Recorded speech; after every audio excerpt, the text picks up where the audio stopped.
Значи јас имам мало дете од 10 години, имам мајка стара со 2 мозочни удара што треба да се грижам за неа, а накнадо сега сето посветеност ми е па на ово дете.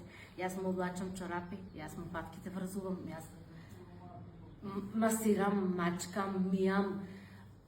Морав и работа да напуштам за да се посветам на детето.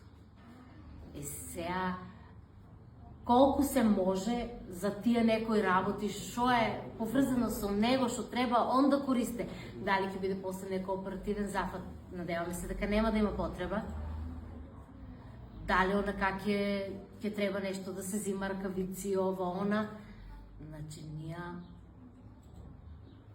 јас што имам ќе дадам, ама морам да имам и нешто помош. Од државата треба да имаме ние помош. Најпрво од државата, ние уште немаме ништо од државата помош. Од Грција кажа убаво дека со пуштањето од тук ти едно спочнуваш, ништо не е завршено. Дали ќе трае година, значи они ќе заздравевјуват, ама ќе заздравевјуват постепено.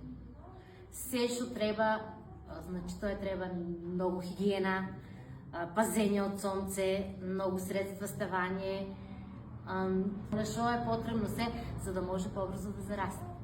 За да позарасне раната и да може да функционира. Ете сега почнува, значи прстите не може да ги мрда, прво почнуваат правите зглобови, па од вторите ги... Значи тоа време ќе треба. Значи они са млади, ја ги сваќам, они мислат дека на брзина ќе помине. Нема да помине на брзина. Моментално не може ни да работи он? Не може, значи јас јадењето дома ќе му го исечкам и он со левата рака колку што може да пренесе до устата, оти со десната, уште не може да паѓа со прстите. Вие имате уште едно детенце, да. Самохрана, мајка сте. Да, значи за сите се грижам ја. Јас сум и маж и жена у куќата, за сите се грижам. Дека поправ. И морам да напуштам работа.